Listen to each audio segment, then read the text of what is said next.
Bonsoir chers internautes, j'espère que vous avez passé un bon week-end.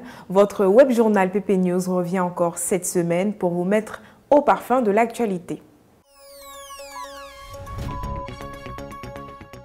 Le wanché est un mets traditionnel d'origine togolaise et ghanéenne.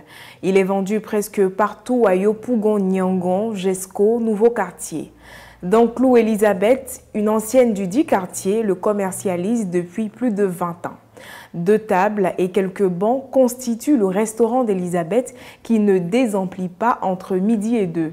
Robert Bassenga et Benguier Jean-François sont allés à sa rencontre. Dans Clou Elisabeth est une vendeuse réputée au quartier Jesco de Yopougon. Elle propose divers plats, notamment le wanché, une saveur qui ne laisse pas indifférent ses clients. Ça me fait maintenant 5 ans, il mange la vieille. Ah, la vieille est très gentille. C'est la cliente.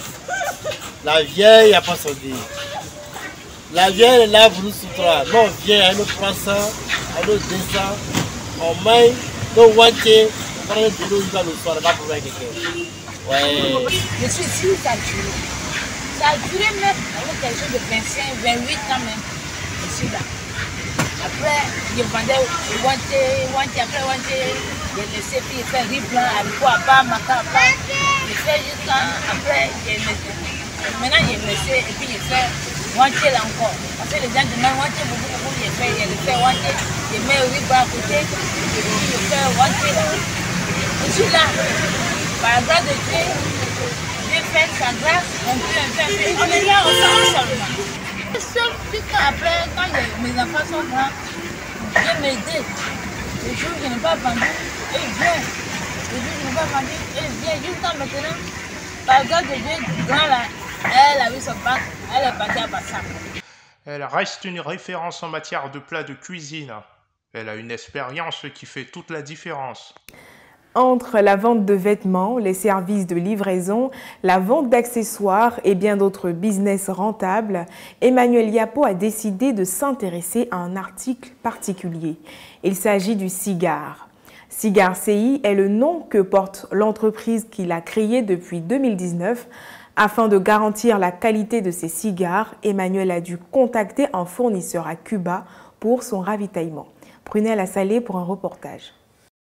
Monsieur Emmanuel Yapo est un étudiant qui décide de créer sa propre entreprise. La vente de cigares est pour lui un commerce très rentable. Situé à Bingerville, Cigare CI est le nom que porte son entreprise. Voilà. Je vous dis, ce commerce, je l'ai commencé il y a 3 ans pratiquement. Voilà. Je vendais les Captain Black et tout. Voilà. Et après, au fur et à mesure, j'ai vu que bon, c'était beaucoup rentable. Donc, je suis rentré dans la vente des cigares. Voilà, mes cigares sont des cigares importés. Voilà, ça vient directement de Cuba. Déjà, pour commencer un business, il faut déjà un fonds de commerce même. Bon, moi particulièrement, mon histoire, j'ai commencé avec 19 000 francs. Mon business, et aujourd'hui, j'ai pu construire un magasin. Voilà, faire un magasin et puis avoir de la marchandise. Des mini-cigares aux grandes cigares, chaque type de cigare possède ici un prix exceptionnel. Et ici, en plus des cigares, ils vendent également de la boisson alcoolisée. Selon lui, pour pouvoir bien pratiquer ce commerce, il faut avoir testé ces cigares. Cependant, ici, il ne reçoit pas des personnes âgées de moins de 18 ans. Les habitants de la cité Kestab et Marine à Yopougon-Niangon ont été soulagés par une âme charitable. Max Gradel a fait construire il y a quelques années un pont piéton dans ce quartier afin de faciliter le déplacement des riverains. Toutefois, l'usage de ce pont par les motards et les cyclistes met en péril la mobilité des piétons, plus précisément les enfants. Aussi, certains habitants parlent du risque que ce pont cède un jour. Reportage. Les habitants de la cité Kestab à Yopougon ont été soulagés en 2016 suite à la construction d'un pont dans leur quartier. Un don du footballeur ivoirien Max Gradel. Marine, une riveraine, nous parle de l'utilité de ce pont. Ce pont nous arrange beaucoup parce que on a 3 ponts ici. Ce pont-là est le 3e pont.